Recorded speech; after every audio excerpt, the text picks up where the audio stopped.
The following content may be unsettling for some viewers and is for entertainment purposes only. Viewer discretion advised. We visit the Great Smoky Mountains National Park to take in the awe and wonder of one of the most beautiful places in the world. But well before the park was established, generations of Cherokee called Chickanahay home. The Cherokee have a reverence for these mountains. They have a deep connection to the hills, trees, rivers, and creatures of the forest. Generations of their tribe know these mountains in unique ways Europeans and later visitors of the park could never.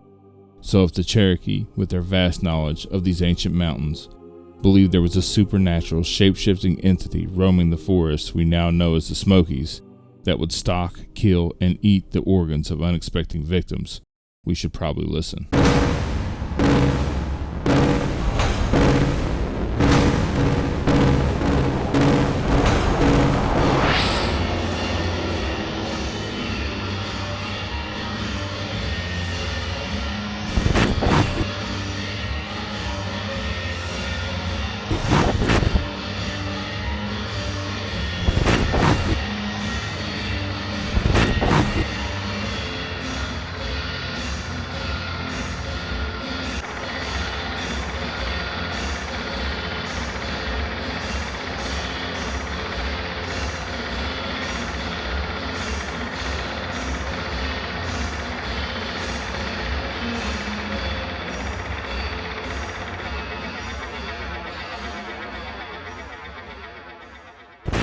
Since prehistoric times, Native Americans have always had strong beliefs about the world around them, and they've often used stories to pass those beliefs on to their children.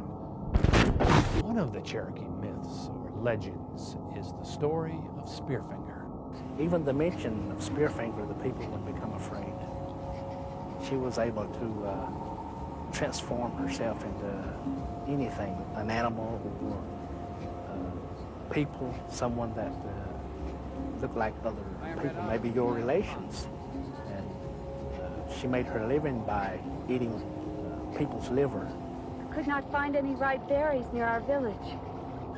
I would like to return with you and my berries. She had this finger and had a spike on the end of it. That's how she got her name. She would extract the heart or liver with this finger. And if she got close enough, she would stab you with that finger. And you wouldn't feel a thing. In a little while, you would wake up. And then in a few days, you would take sick and die. And the people would know Spearfinger had taken your liver.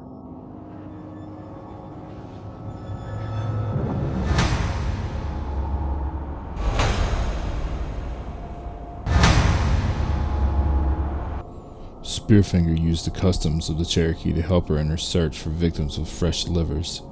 In the fall, Cherokee tribes would set brush fires, which guided Spearfinger to the villages where she could hunt. The fires would cover the mountainside so the tribe could collect the already roasted fallen chestnuts. Spearfinger also took advantage of the clouds of smoke that rose from the valleys. The swirling falls gave the Smoky Mountains their name. She would use them for cover when she would hunt for the children, those who sometimes came to drink from a stream or pick strawberries as they grew wild on the mountainside. Her most dominant power was the art of deception. She would hide her finger beneath her robes and then whip it out to spear a victim in the liver.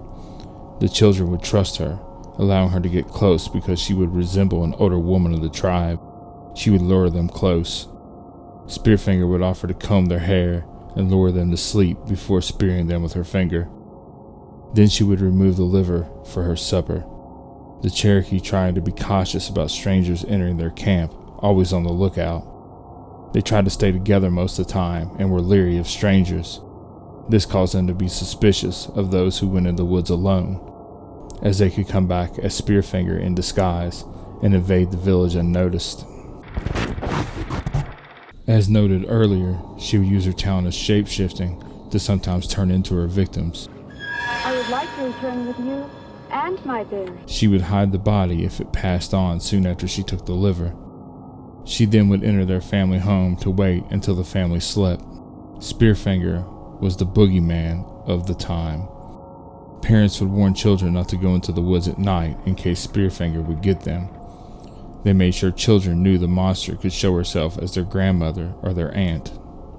This way, they never knew if it was a family member or the monster. As we heard, Cherokee legend tells of the many powers, shapeshifting, deception, her stone exterior, that made Spearfinger an effective predator. With hundreds of miles of trails and wooded hidden places where no human has touched in ages, if ever, it's here, in the wilderness, where the legend still lives, and thrive out of sight of the normal daily lives of the people who travel on their way to an unforgettable vacation experiences. But here they are, hidden, rarely coming to light. They're hidden in places where if you pass by, a chill will slither down your spine.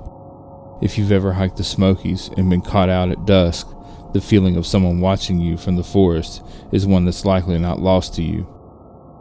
Over the years, the Smoky Mountains have garnered a reputation for mystery, mayhem, murders, disappearances, strange sightings, and other oddities. Since the national park began keeping records, 468 people died in the Smoky Mountains from 1931 to 2013, and 92 of those deaths have occurred in the last 10 years. A few of these individuals remain unaccounted for. This vast wilderness, coupled with her abilities, one could wonder, is this the perfect storm for a supernatural killer to perfect its skills?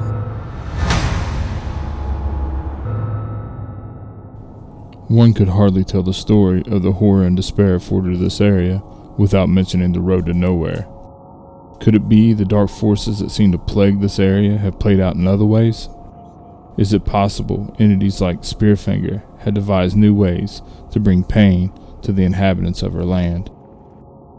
In the 1930s and 40s, Swain County, North Carolina gave up the majority of its private land to the federal government for the creation of Fontana Lake and the Great Smoky Mountains National Park. Hundreds of people were forced to leave the small Smoky Mountain communities that had been their homes for generations. With the creation of the park, their homes were gone, and so was Old Highway 288, the road to those communities.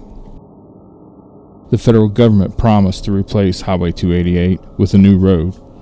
Lakeview Drive was to have been stretched along the north shore of Fontana Lake from Bryson City to Fontana, 30 miles to the west. And, of special importance to those displaced residents, it was to have provided access to the old family cemeteries where generations of their ancestors remained behind. They lied. Supposedly Lakeview Drive fell victim to the environmental issue and construction was stopped, and the road ending at a tunnel about 6 miles into the park. Swain County's residents gave the unfinished Lakeview Drive its popular, albeit unofficial name, the Road to Nowhere.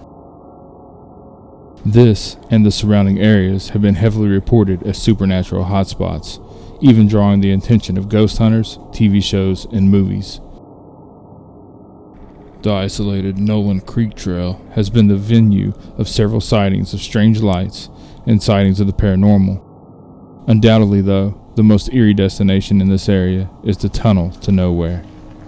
The air here feels different, heavy. While the official story is what it is, a visit here will give you pause and time to consider if the workers here had experiences of their own, or possibly a warning to not disturb. Maybe even a visit from Spearfinger herself.